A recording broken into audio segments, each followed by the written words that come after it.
जय राधा माधव कुंजा बिहारी।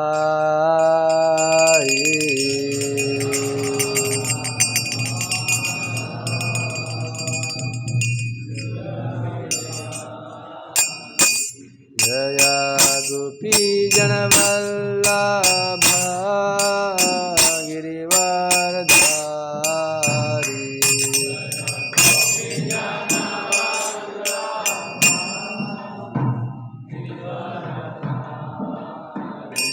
जय गोपी जनवल्लभ गिरिवरधारी।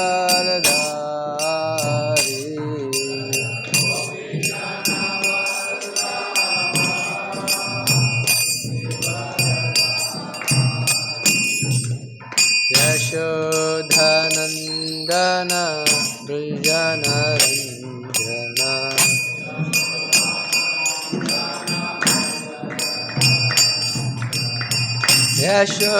यशोधनन्दन वृषनरञ्जन।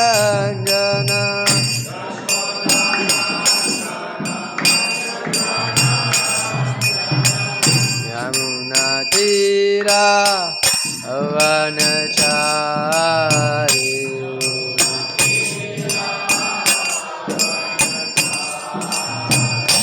यमुनातीरा वनचारी।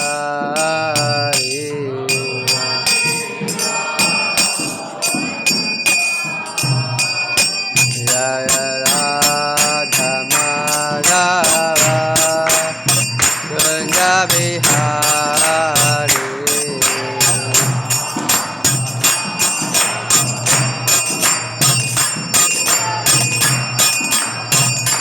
जय गोपी जनवल्लभ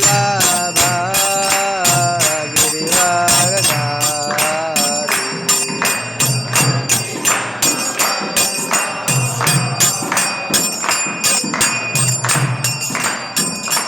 जय गोपी जनवल्लभ गिरिवरधारी।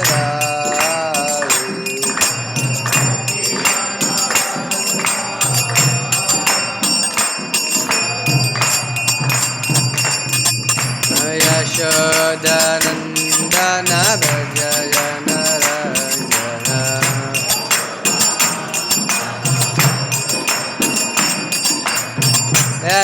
यशोधनन्दन भजनरञ्जन।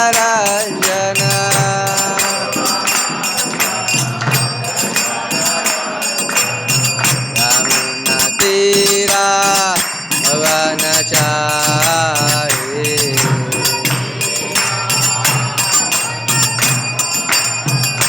यमुनातीरा वनचारी।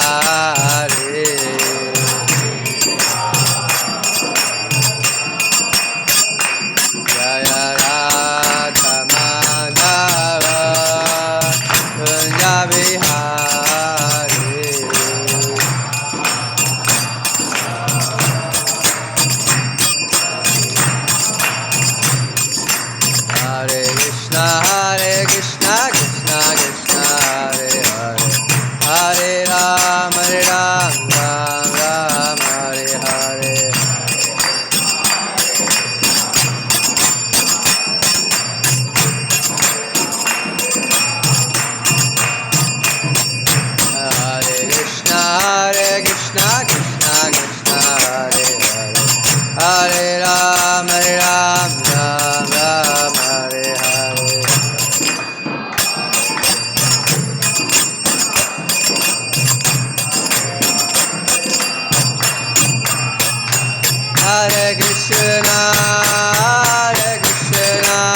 श्रीनाम संकीर्तन की, अनंत कोटि वैष्णव वृंद की, श्रील गोपाल की, थाय मंदिर।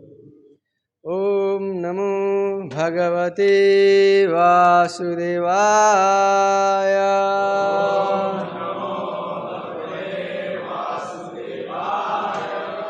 ओम नमो भगवते वासुदेवाय।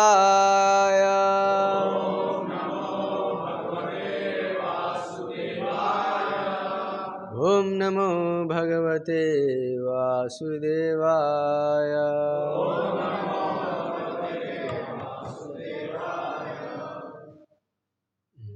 आज हम पढ़ेंगे श्रीमद् भागवतम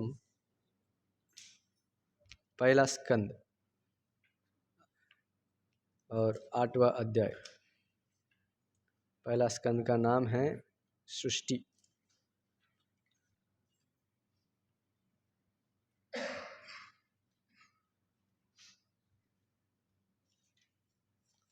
और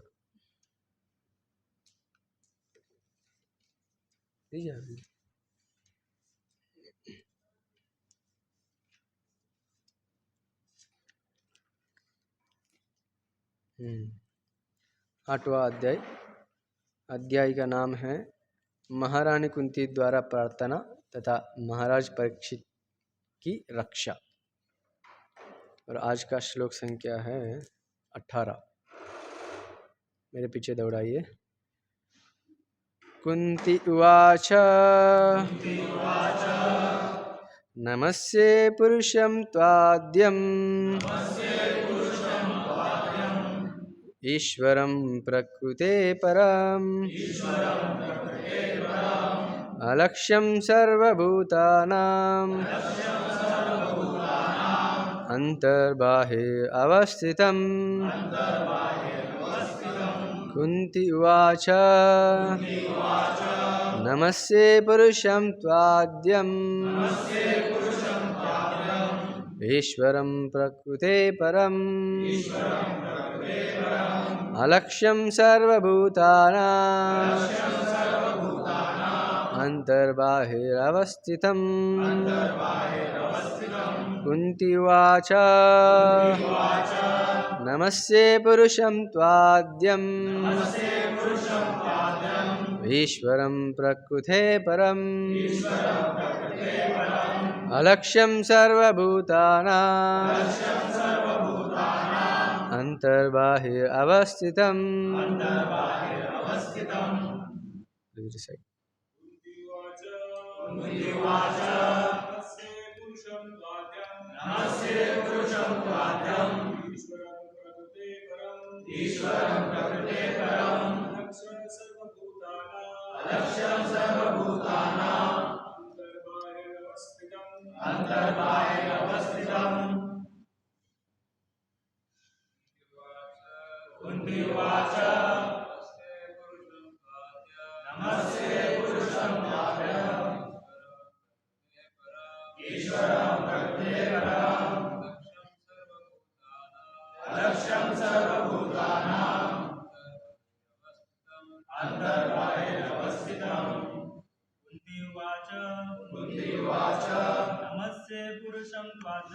नमस्ते पुरुषं त्वाद्यम् ईश्वरं प्रकृते परम् अलक्ष्यं सर्वभूतानां अंतर्बाह्ये अवस्थितम्। कुंती उवाच नमस्ते पुरुषं त्वाद्यम् ईश्वरं प्रकृते परम्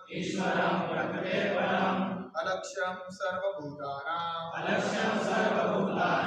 अंतर्बाह्ये अवस्थितम्। और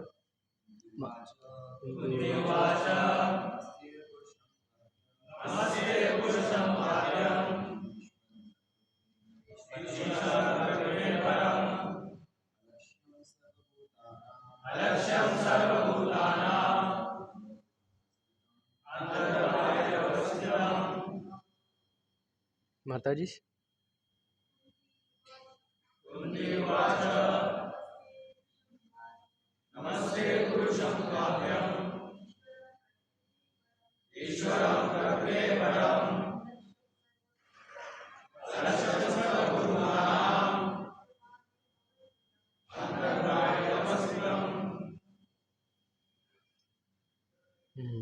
शब्दार्थ पढ़ रहे?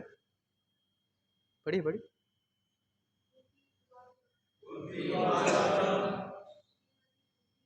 नहीं,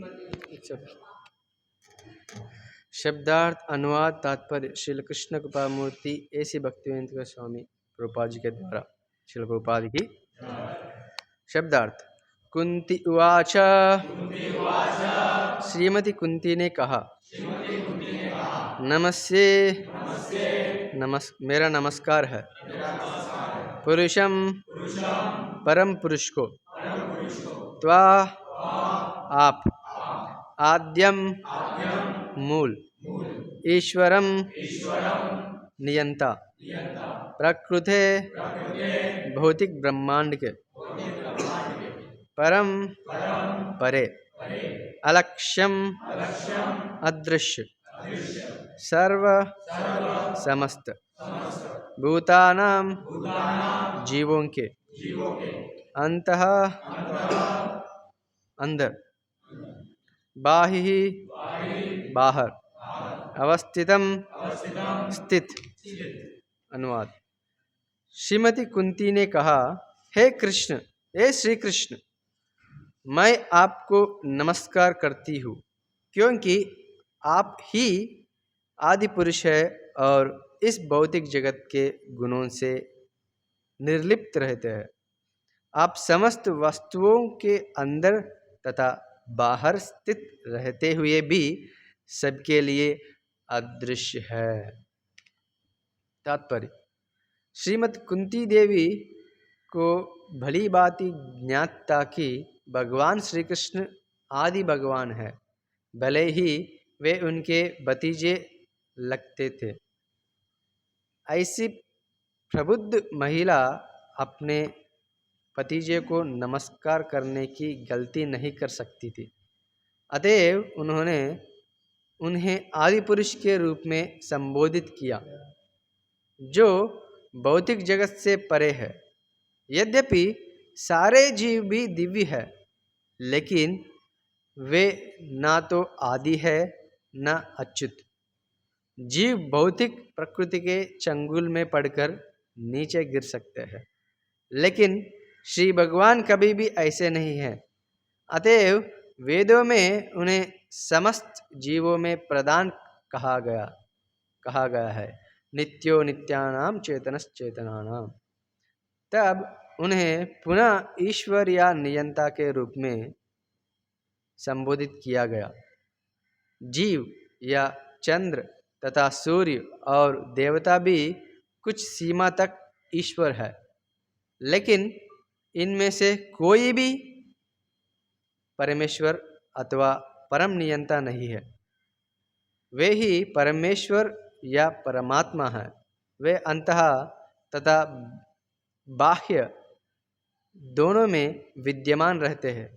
यद्यपि वे श्रीमती कुंती के समक्ष उनके भतीजे के रूप में उपस्थित थे, लेकिन वे उनके तथा अन्य सबके अंतर में भी विद्यमान थे। श्रीमद् भागवत गीता 15 श्लोक में श्री भगवान कहते हैं, मैं प्रत्येक जीव के हृदय में स्थित हूँ और मुझसे ही उसमें स्मृति, विस्मृति, ज्ञान इत्यादि है। समस्त वेदों के द्वारा जानने योग्य मैं ही हूँ, क्योंकि मैं वेदों का संकलनकर्ता तथा वेदांत को पढ़ाने वाला हूँ। रानी कुंती पुष्टि करती है कि यद्यपि श्री भगवान समस्त जीवों के अंदर तथा बाहर है, तो भी वे अदृश्य है। कहने का भाव यह है कि श्री भगवान सामान्य व्यक्ति के लिए पहले तुल्य है। महारानी कुंती ने साक्षात अनुभव किया कि भगवान श्री कृष्ण उनके समक्ष उपस्थित है, फिर भी उत्तरा के गर्भ में प्रविष्ट होकर उन्होंने अश्वत्थामा के ब्रह्मास्त्र से भ्रूण की रक्षा की। वे स्वयं असमंजस में थी कि भगवान श्री कृष्ण सर्वव्यापी है या स्थानीय। वस्तुतः वे दोनों हैं, लेकिन जो लोग उनके शरणागत नहीं है उनके समक्ष वे प्रकट नहीं होते। अवरोध का यह पर्दा परम भगवान की माया शक्ति कहलाती है और यही विद्रोही जीव की संकुचित दृष्टि को नियंत्रित करती है। इसकी व्याख्या आगे की गई है। ओम अज्ञानतिमिरन्धस्य ज्ञानाञ्जनशलाकया चक्षुरुन्मीलितं येन तस्मै श्रीगुरवे नमः। श्रीचैतन्यमनोभीष्टं स्थापितं येन भूतले स्वयं रूपा कदा मह्यं ददाति स्वपदान्तिकं। नमो श्रीगुरुन् वैष्णवांश्च श्रीरूपं साग्रजातं सहगणा रघुनाथान्वितं तं श्री साद्वैतं सावधूतं परिजनासहितं कृष्णचैतन्यदेवं श्रीराधा कृष्णपादान् सहगणा ललिता श्रीविशाखान्वितंश्च। नमो विष्णुपादाय कृष्णपृष्ठाय भूतले श्रीमते भक्तिवेदान्तस्वामिनिति नामिने। नमस्ते सारस्वती देवे गौरवाणी प्रचारिणे निर्विशेषशून्यवादी पाश्चात्यदेशतारिणे। हे कृष्णा करुणा सिंधु दीनबंधु जगत्पते गोपेश गोपिकान्त राधाकान्त नमोस्तुते। तप्तकाञ्चन गौरांगी राधे वृंदावनेश्वरी वृषभानुसुते देवी प्रणमामि हरिप्रिये। वाञ्छाकल्पतरुभ्यश्च कृपा सिन्धुभ्येव च पतितानां पावनेभ्यो वैष्णवेभ्यो नमो नमः। जय श्री कृष्णा चैतन्य प्रभु नित्यानंद श्री अद्वैत गदाधर शिवासादि गौरभक्तवृंद। हरे कृष्णा कृष्णा कृष्णा हरे हरे हरे राम राम राम हरे हरे। हरे कृष्णा कृष्णा कृष्णा हरे हरे हरे राम राम राम हरे हरे। हरे कृष्णा कृष्णा कृष्णा हरे हरे हरे राम राम राम हरे हरे। हरि ओम तत्सत। ये काफ़ी महत्वपूर्ण श्लोक है। आज की कक्षा में कुंती महारानी के बारे सबसे पहला प्रार्थना करिए ये भागवतम में। इसके पहले हम देख चुका है कैसे परीक्षित महाराज भगवान श्री कृष्ण के द्वारा रक्षा किया गया। अश्वत्थामा ने सारे पांडव को और सबको नाश करने के लिए द लास्ट वेपन ब्रह्मास्त्र को छोड़ दिया और सबके ऊपर एक नहीं अनेक ब्रह्मास्त्र मल्टीपल वेपन्स एक साथ में छोड़ दिया और सबको टारगेट किया। लेकिन सबसे अभी लास्ट लेटेस्ट उनका खानदान में मतलब वंश में है परीक्षित महाराज, वो भी है उत्तरा के गर्भ में और उनको भी हत्या करना चाहता है और खास करके उनको टारगेट करते हुए ब्रह्मास्त्र छोड़ते हैं और ब्रह्मास्त्र उत्तरा के दिशा के और बहुत तेज गति से बहुत क्या बोलते हैं उसको, बहुत हीट जनरेट कर रहा है, इतना कि उत्तरा सहन नहीं कर पा रहे, बहुत गर्मी हो रहा है उत्तरा का गर्भ के अंदर।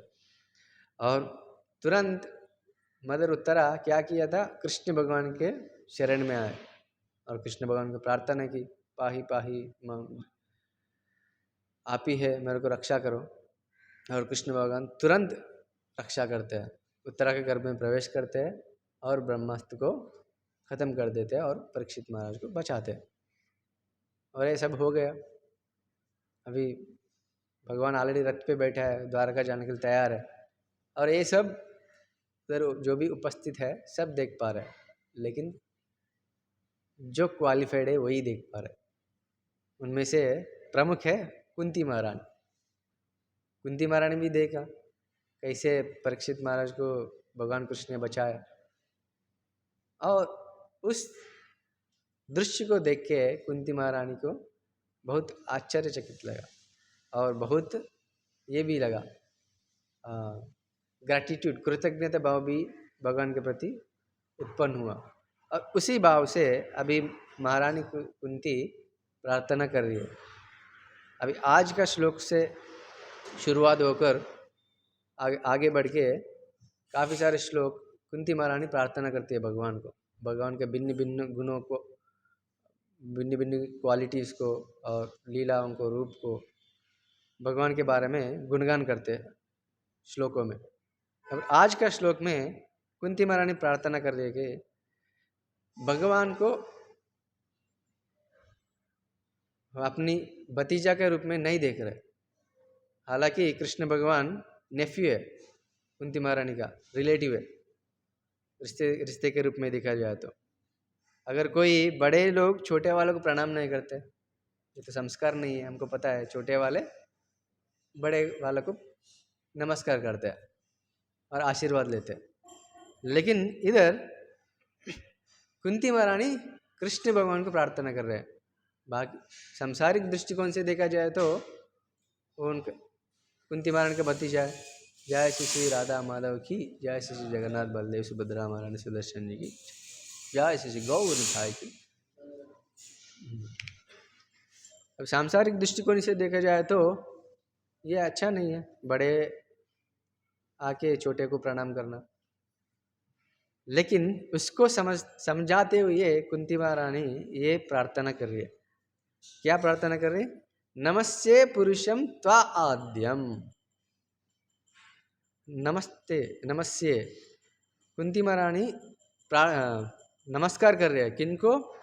पुरुषम, दैट सुप्रीम पर्सनल गॉडेड, ऐसा परम पुरुष भगवान को प्रार्थना कर रहे हैं। कौन है वो? त्वा आद्यम, जो अनंत आदि है, आदि अनंत जिनको नहीं है, उनको प्रार्थना कर रहे हैं। जो सबसे मूल है, जड़ है, सारे सृष्टि का सबके मूल है, आधार है, उनको प्रार्थना कर रही है।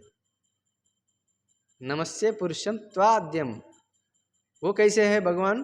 प्रकृते परम, हाँ, ईश्वरम प्रकृते परम, परमेश्वर। और कौन है?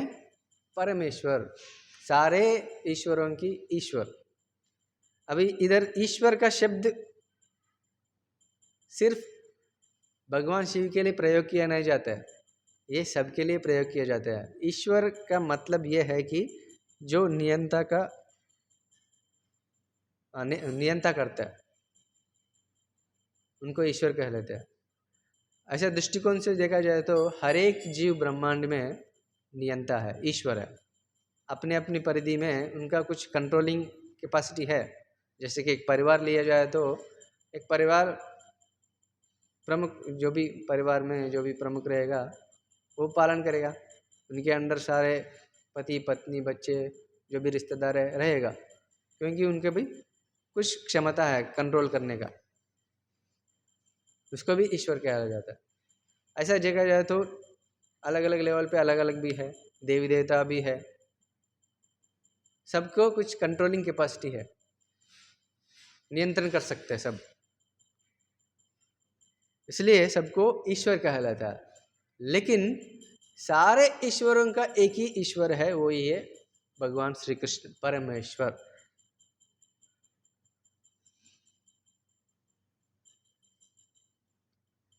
यही इधर कुंती महारानी हमको बता रहे कि त्वाद्यम ईश्वरम प्रकृते परम, उस कंट्रोलिंग, उस नियंत्रण करने वाले भगवान को मैं प्रणाम करता हूँ। और वो कैसे है? वो नियंत्रण करने वाले भौतिक संसार में नहीं है, वो प्रकृते परम, प्रकृति का 3 गुणों से परे है। काफी तर्क जनता भगवान श्री कृष्ण को एक महापुरुष मानते हैं। राम जी, कृष्ण भगवान, ऐसा भगवान अनेक अवतारों में आते हैं।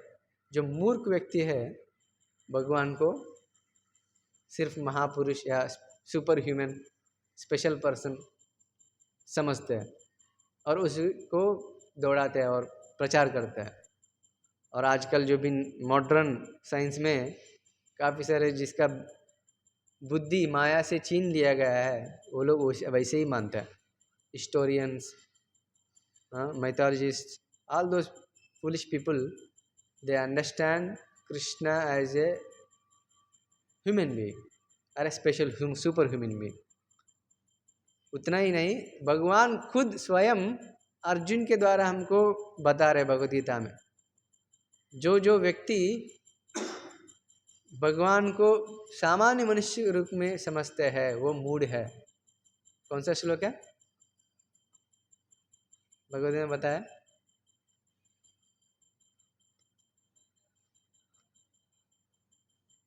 मतलब आप लोग भगवद गीता पढ़े नहीं है क्या? हाँ, ये बताता कि भगवान का जो असली रूप छोड़ के मनुष्य रूप में मानते हैं उनको मूढ़ कहलाता है।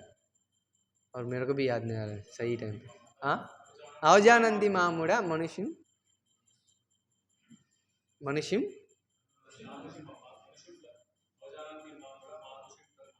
मानुषिम तनुमाश्रिता। हाँ यस, अवजानन्ति मामूढ़ा, अवजानन्ति जिसको जानकारी नहीं है, जो मूढ़ है, वो कैसे समझ रहे भगवान को? मनुष्यम तनुम आश्रिता, मनुष्यम तनुम आश्रिता, भगवान मनुष्य का शरीर धारण कर ले करके समझता है। मानुषिम तनुम आश्रिता, तनु मतलब शरीर, मनुष्य मतलब मनुष्य का रूप, आश्रिता जो आश्रय लिया। भगवान जब भौतिक क्या बोलते हैं, भूतल में जब लीला करते हैं, समझते हैं कि ये मनुष्य रूप धारण करके आए हैं, वो मनुष्य है, प्रकृति के 3 गुणों के अंदर है, ऐसे समझ लेते हैं। इसलिए काफ़ी सारे लोग बोलते हैं, हाँ इसलिए उनको शाप को जो यदुवंश का जो शाप मिला था उनको ये होना पड़ा, शरीर त्याग किया था। हाँ, एक बाण से शरीर त्याग किया था, ऐसा बहुत कुछ लोग बोलते हैं। लेकिन वो सब अज्ञान के कारण से बोलते हैं, इसको भगवान के बारे में जानकारी नहीं, इसलिए ऐसा निष्कर्ष निकालते हैं। लेकिन इधर कुंती महारानी क्या बता रहे हैं हमको? प्रकृति है परम, भगवान जो है 3 गुणों से परे है, 3 गुणों के अंदर नहीं। कभी भी भगवान अगर भौतिक धरातल पे है, नहीं तो अपनी वैकुंठ धाम में, गोलोक धाम में भी है, हमेशा भगवान सच्चिदानंद का रूप में रहते हैं। ऐसा नहीं कि भगवान भौतिक रूप धारण करेंगे, हमारे जैसे कर्म करेगा, कष्ट भोगेगा, ऐसा नहीं। वो हमेशा शुद्ध सत्व, विशुद्ध सत्व, तुरीय अवस्था, ट्रांसेंडेंटल सिचुएशन, पोजीशन में रहते हैं हमेशा। उसको बोलते सच्चिदानंद स्थिति, हमेशा वैसे रहता है। उसी को कुंती महारानी जान लिया और उनको पता है ये मेरा भतीजा नहीं है, ये परम पुरुष है, भगवान है। उनको मैं नमस्कार करता हूँ, प्रार्थना करता हूँ। और वो कैसे है? अलक्ष्यम सर्वभूतानाम,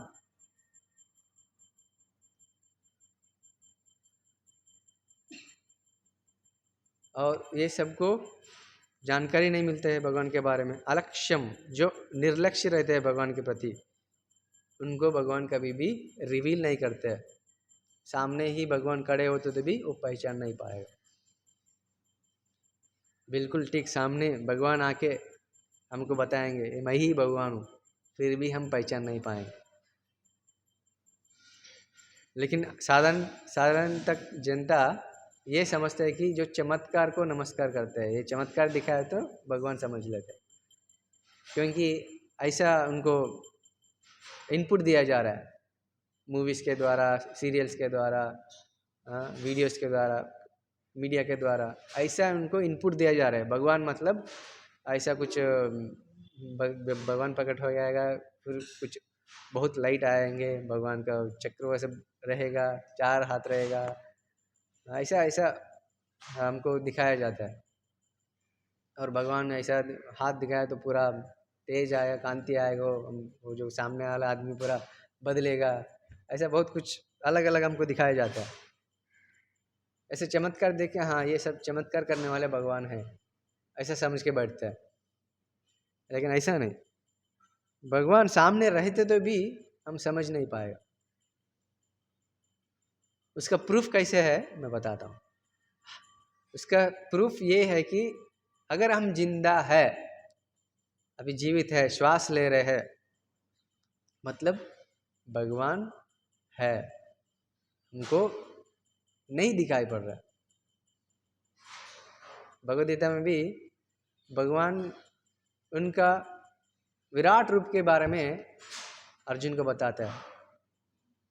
जो भगवान को प्रत्यक्ष रूप में नहीं देख पाएंगे, कम से कम उनको परोक्ष रूप में देखने के लिए मौका देते हैं। जैसा कि बताते हैं कि सारे पर्वतों में मैं हिमालय हूँ,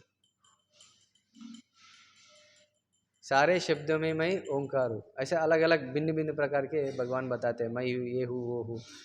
रसोहम अपसु कौन्तेय, जो पानी का स्वाद है मैं हूँ, ऐसा बताते जाते हैं। भगवान को देखने के लिए और भगवान को समझने के लिए मौका दे रहे भगवान हमको।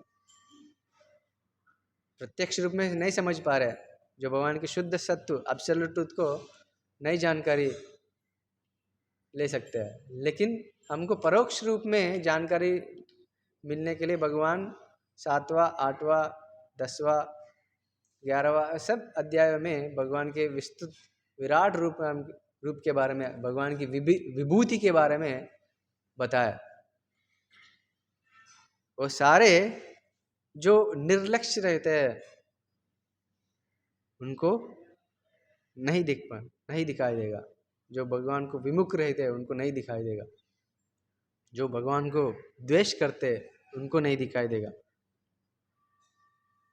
वही बता रहे। हालांकि भगवान हर एक जीव का हृदय में स्थित है, अंतर बाहिर अवस्थितम। भगवान सबके हृदय में भी है, बाहर में भी है। ऐसा भी बताया जाता है कि कण कण में भगवान है। अन्नांतरस्तम परमाणु चयंतरस्तम, ब्रह्मा जी प्रार्थना करते हैं, हर एक कण में भगवान उपस्थित है। इसलिए वो एग्जिस्टेंस में है, अस्तित्व रूप में है। नहीं तो अस्तित्व रूप में कुछ भी नहीं रहेगा, भगवान नहीं रहे तो। अगर साइंटिफिक दृष्टिकोण से बात किया जाए तो एक आटम भी, एक अणु भी उपस्थिति में नहीं रहेगा, अस्तित्व में नहीं रहेगा जब भगवान उसके अंदर नहीं रहा तो। क्योंकि सारे सृष्टि भगवान से निकले है, भगवान ही मूल है। त्वा आद्यम is the root cause for everything. उनसे ही सारे उत्पन्न हो रहे। सारे जीव जो भी है भगवान की जो चित्त शक्ति है। ऐसा साइंटिफिक दृष्टिकोण से समझने की कोशिश करते तो हर एक एटम में भी भगवान उपस्थित है, लेकिन हमारा दोनों ये भौतिक आंखों से देख नहीं पा रहे, इसलिए कुंती महाराज बता रहे हैं अलक्ष्यम सर्वभूतानम। अब सब जगह पे है, अंदर भी है बाहर भी है, फिर भी हम आपको देख नहीं पा रहे, है ना, फिर भी नहीं देख पा रहे। लेकिन कुंती महारानी ये देखा कि कैसे उत्तरा के घर में भगवान प्रवेश किया और परीक्षित महाराज को रक्षा किया। कुंती महारानी तो देख पाए, और कुंती महारानी को यह भी ज्ञात है कि ये परम भगवान है। ऐसा नहीं कि ये मेरे रिश्तेदार है। वही अर्जुन के साथ भी हुआ। पूरा भगवद गीता सुनने तक अर्जुन समझ रहा था कि मतलब शुरुआत में अर्जुन समझते हैं कि कृष्ण भगवान को अपनी सखा है, मित्र है। लेकिन जब वो मित्रता छोड़ के गुरु के रूप में मान लिया और सारे तत्व है, ज्ञान है, भगवान ने दे दिया। और सब होने के बाद भगवान अपने विश्वरूप दर्शन दिखाने के बाद अर्जुन ने प्रार्थना करने लगते हैं, हे भगवान मुझे माफ़ कर दो, मैं आपके साथ बहुत सारे गलती किया होगा, जाने अनजान में आपको अपराध किया। हाँ, मैं आपका सखा के रूप में, मित्र के रूप में मान के आपको बहुत कुछ किया, ये सब किया मैं, मुझे माफ़ कर दो करके प्रार्थना करता है। ऐसा भगवान अपना योग माया शक्ति से सबको भ्रमित कर लेते हैं। ठीक वैसे ही एक बार यशोदा मैया का भी ऐसे ही किया था।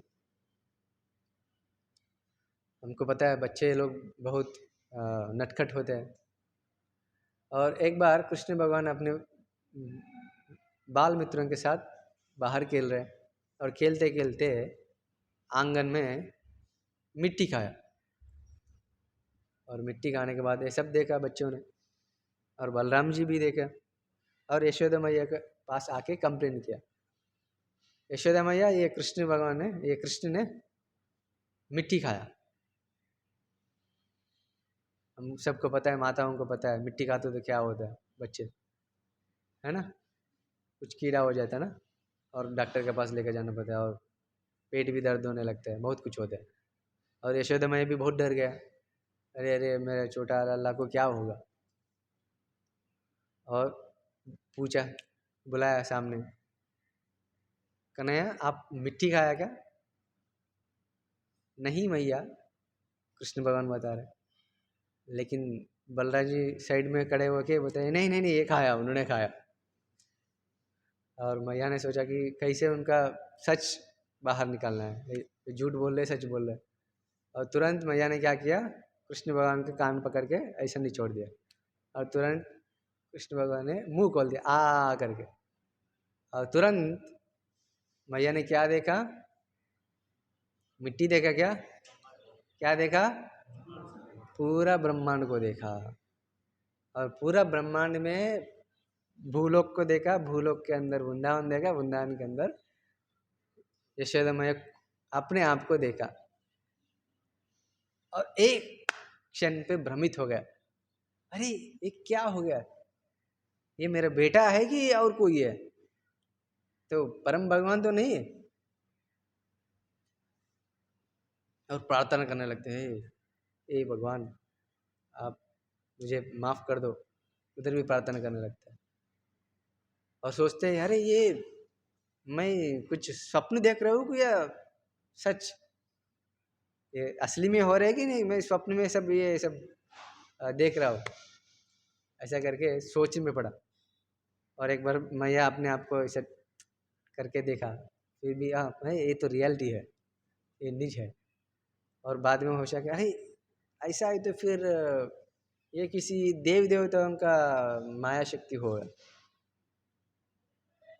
ऐसे अलग अलग विचार करते आ रहे हैं, और हर एक विचार को तोड़ते भी आए, नहीं नहीं ऐसा नहीं हो सकता, ये मेरा बेटा है, हाँ ये तो भूख लगे तो रोते हैं, मेरे को बुलाते हैं, और छोटा से भी कुछ हुआ तो छोटा भी कीड़ा को भी देखते तो डर के वाक्य मेरे पास आ जाता है, और बादल बादल जब गर्जन करते डर के मेरे पास आ जाता है, और मैं नहीं खिलाए तो जिएगा भी नहीं, ऐसा सोच में पड़े। और जितना भी जो रियलिटी था वो परम भगवान है करके वो सब भी भूल गया, क्योंकि ये सब इसलिए भूल गया कि वात्सल्य के भाव से, जो भगवान को वात्सल्य रूप में मैया प्यार करती है, इसलिए वो सब जितना भी सोच रहे कि ये मैं देख पा रहा हूँ ये सब असत्य है करके उसको त्याग करके, हे कृष्ण कन्हैया जो है मेरा बेटा है, वैसा हो जाता है। जिनका ऊपर माया का प्रभाव नहीं होता है वो भगवान को असली रूप में देख सकते हैं, जिनका ऊपर माया का प्रभाव रहेगा वो भगवान को कभी भी नहीं देख सकते हैं, प्रत्यक्ष रूप में न परोक्ष रूप में। अगर कोई भी इंसान जन्म लेके कुछ साल जी के मर जाएगा, पूरा जिंदगी में हम हार्डली हाथ में गिनती कर सकते हो कितनी बार भगवान का दर्शन कर ले, हार्डली। पूरा जीवन भर यही सोचता है, माया की चक्कर, माया की चंगुल में फंस के वही सोचता है कि मैं शरीर हूँ, शरीर के साथ जो भी है मेरा है, जो भी संबंध है वो मेरा है, हाँ जो भी प्रॉपर्टी है मेरा है, धन दौलत है मेरा है, नाम मेरा है, ऐसा सोच के समझ में पड़ता है। और उसी चक्कर के कारण वो कभी भी भगवान के बारे में सोचेगा भी नहीं, समझेगा भी नहीं, और सोचेगा ये भौतिक संसार को चलाना, ये मेरा जो नित्य कर्म है वो करना और पालन पोषण करना, यही मेरा कर्तव्य है, इसी में फंस जाता है। इसके ऊपर कभी सोचता भी नहीं। उसके ऊपर वो लोग सोचते हैं जो भगवान को असली रूप में संबंध में स्थापित है। मुख्य रूप में 5 रूपों में भगवान के साथ संबंध स्थापित कर सकता है। एक शांत और दास्य, साक्ष्य, वात्सल्य और माधुर्य। ये 5 प्रमुख रूप में भगवान के साथ संबंध स्थापित कर सकता है। स्थापित करने की जरूरत नहीं है, ऑलरेडी सब जीव के पास भगवान के साथ कोई भी एक संबंध में उपस्थित है, लेकिन माया का आवरण के कारण, माया शक्ति के प्रभाव से हम वो पहचान नहीं पा रहे।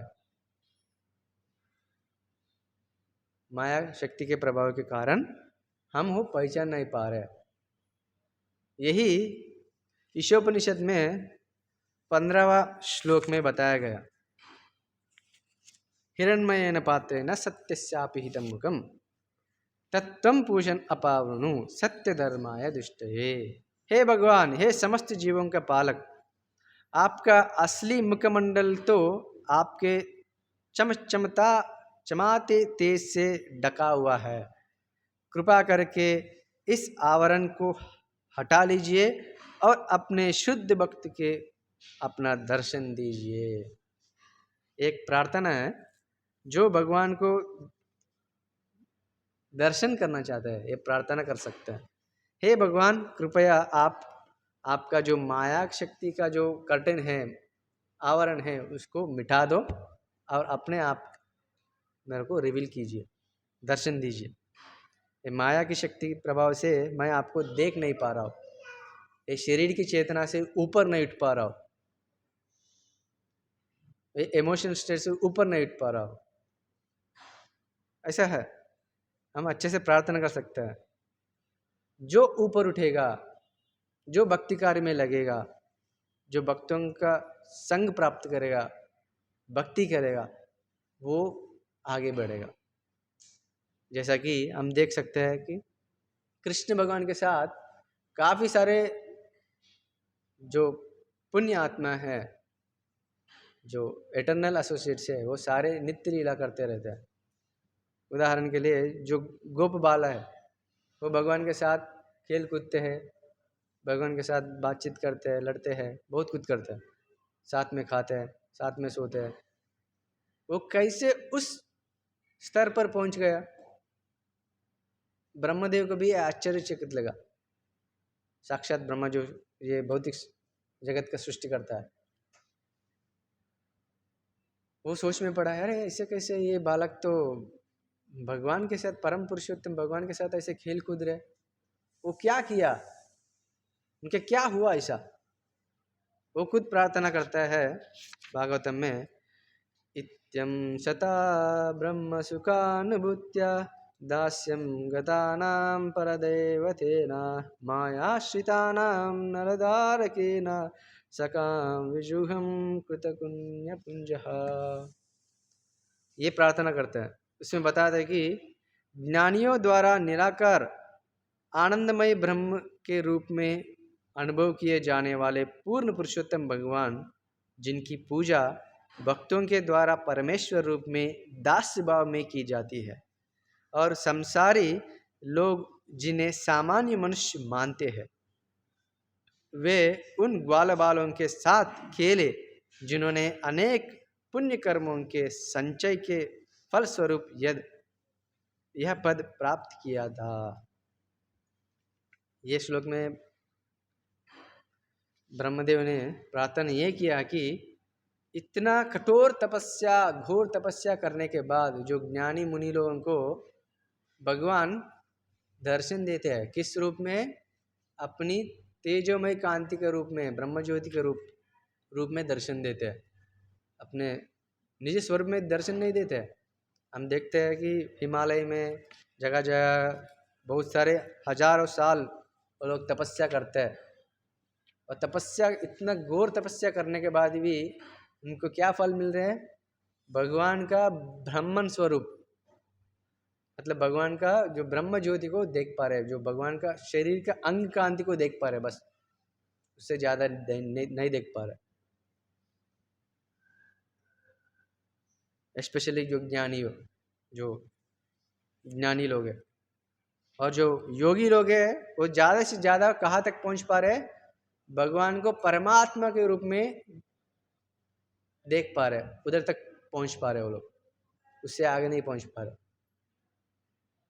भगवान को हृदय में उपस्थित होने वाले परमात्मा रूप में देख पा रहे।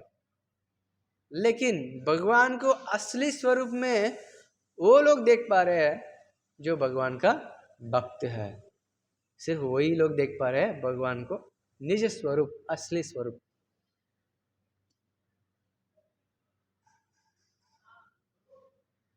वही लोग देख पा रहे हैं और वही लोग भगवान को दूसरों को दे सकते हैं, क्योंकि उनके पास भगवान है ना। अगर आपके पास कुछ है तो ही दूसरों को दे सकते हैं, अगर आपके पास नहीं है तो कैसे देंगे दूसरों को?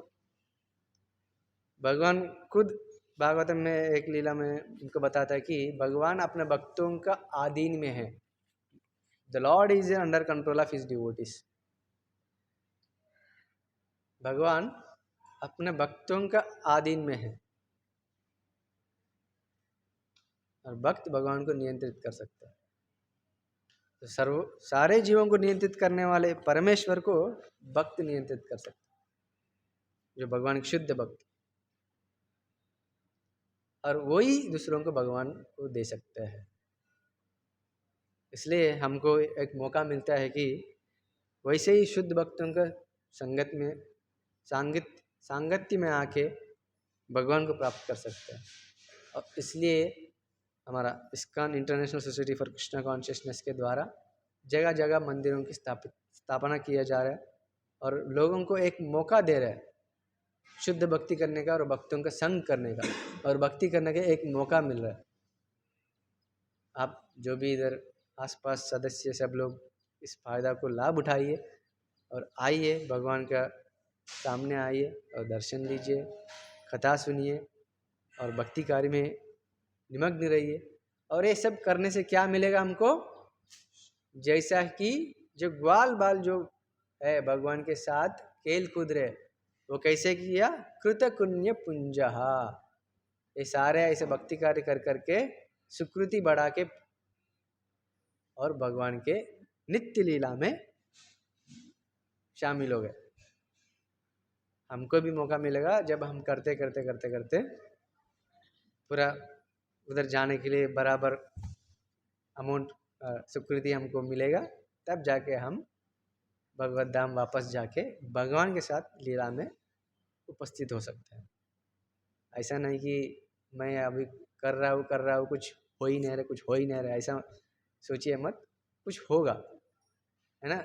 एक एक रुपये इकट्ठा करते हुए एक दिन वो 1 करोड़ रुपए हो जाएगा, है ना। 1 करोड़ रुपए बहुत बड़ा लगता है हमको। ऐसे ही हम भक्ति कार्य एक एक करते जाएगा, ये सब हमको एटर्नल स्पिरिचुअल बैंक अकाउंट में जमा होते जाएगा और जमा होते होते एक दिन हम भगवत धाम वापस जाने के लिए हम 100% प्यूरिफाई हो जाएंगे और शुद्ध सत्व में, भगवान की शुद्ध सत्व में पहुंच पाएंगे। आप लोगों को एक बहुत बड़ा मौका मिला है इधर का इस्कॉन मंदिर, इस्कॉन सेंटर आप लोगों के लिए फ़ायदा के लिए है, भगवान के बारे में जानकारी लेने के लिए और भक्तों के बारे में और सेवा का कार्यक्रम में भाग लेने के लिए, सबके लिए एक मौका है। आपको विनती है, आप सब इस कार्यक्रम में मंदिर का सारे कार्यक्रम में हाजिर हो जाइए और लाभ उठाइए। इसी लाभ से आप सीधा भगवत धाम वापस जा सकते हैं और भगवान का नित्य लीला में प्रवेश कर सकते हैं। हरे कृष्ण। किसी का कुछ प्रश्न है तो, सुझाव है जो भी है तो बता सकते।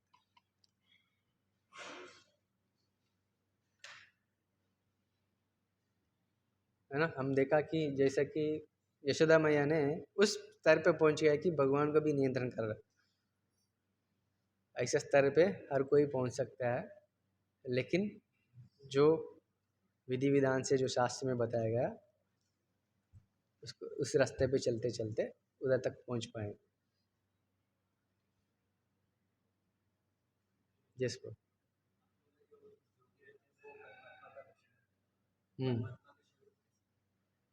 परमात्मा का बहुत सुंदर रूप है।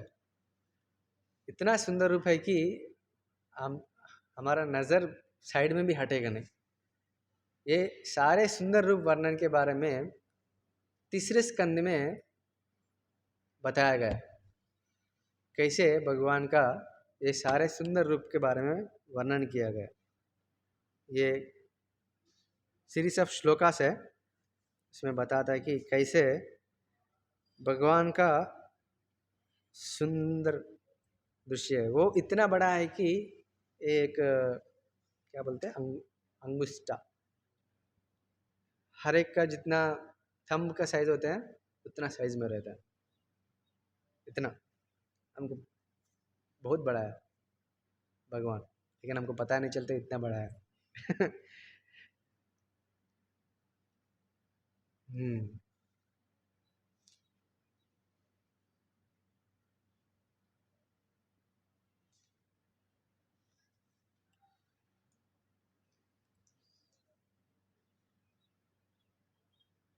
और वो ऐसा भी नहीं, वो अच्छे से पीताम्बर वस्त्र पहने हैं और त्रिभंग के रूप में खड़े हैं। और उनको वो लोग कैसे देख पाते हैं भगवान को? एक एक लेवल पे देख सकते हैं। सबसे पहला चरण कमल और क्या बोलते हैं घुटने और थाइस, कमर, ऐसा अलग अलग जगह से वो लोग देख पाते हैं। वो कैसे देखते हैं? भगवान का शरीर को सारे सृष्टि को कंपेयर करते हुए देखते हैं। जैसा कि भगवान का चरण कमल को देखते हैं वो लोग पाताल लोक समझते हैं। पाताल लोक जो है भगवान का चरण कमल के रिप्रेजेंटेशन है। और इसके ऊपर जो भी लोग है भगवान का जो लेग्स है उसको तुलना किया जाता है। उसके ऊपर का जो लोगों को भगवान का थाइस ये माना जाता है। ऐसा योगी लोग भगवान का स्वरूप को और भौतिक सृष्टि को कंपेयर करते हुए देखते हैं। ऐसे पहुँचते पहुँचते ऊपर तक जो ब्रह्मलोक है वो भगवान का क्या बोलते हैं माते माते समझते हैं। सुंदर वर्णन है, मैं आपको बताता हूँ। Lords universal form.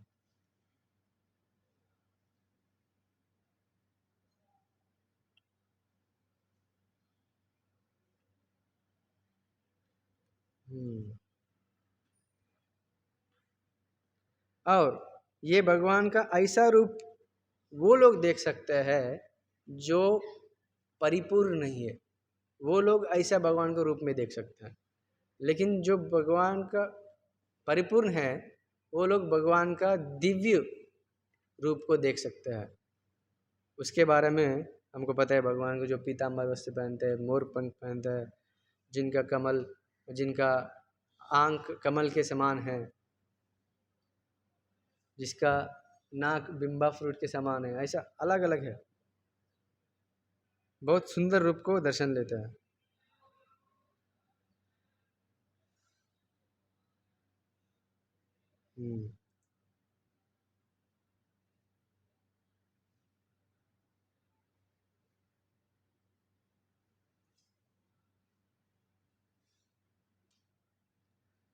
और ये भगवान का ये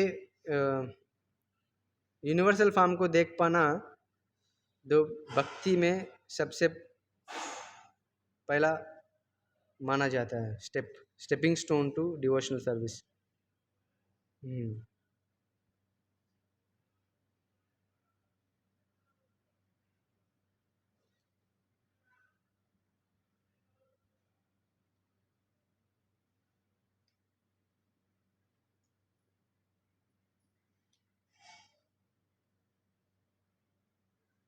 और ये सारे संवाद हमको दो शुद्ध भक्तों की जो संभाषण से हमको मिलता है। स्पेशली विदुरा और मैत्रेय जो ऋषिगण दोनों, वो दोनों मिलके बात करते हैं और ऐसा बात करते हैं कि ये क्या है, वो क्या है, ये सृष्टि क्या है, क्यों भगवान ने सृष्टि किया, कैसे किया, एक एक स्टेप बाय स्टेप, सबसे पहले क्या हुआ और दूसरा क्या हुआ, एक एक स्टेप में पूर्ण रूप से हमको बताता है।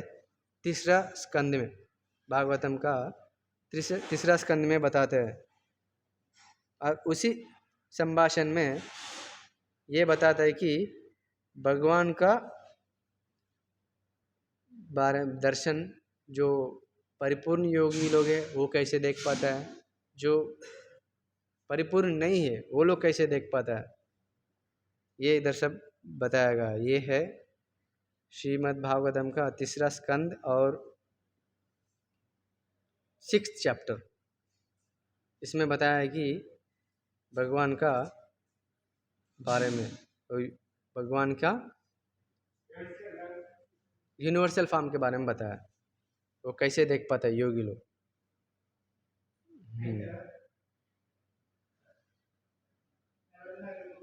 अब तीसरी स्कंद 6वां अध्याय पढ़ेगा तो आपको डिटेल में बता देगा, अभी बहुत लंबा है, छोड़ देता है इसको इधर। ठीक है, इसको बताते हैं डिटेल में कैसे वो लोग देख पाते हैं। ठीक है, और कोई है कुछ प्रश्न?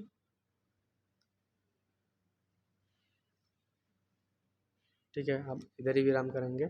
गंधरा श्रीमद् भागवतम की, श्रील प्रभुपाद की, जय गौर प्रेमानंदे।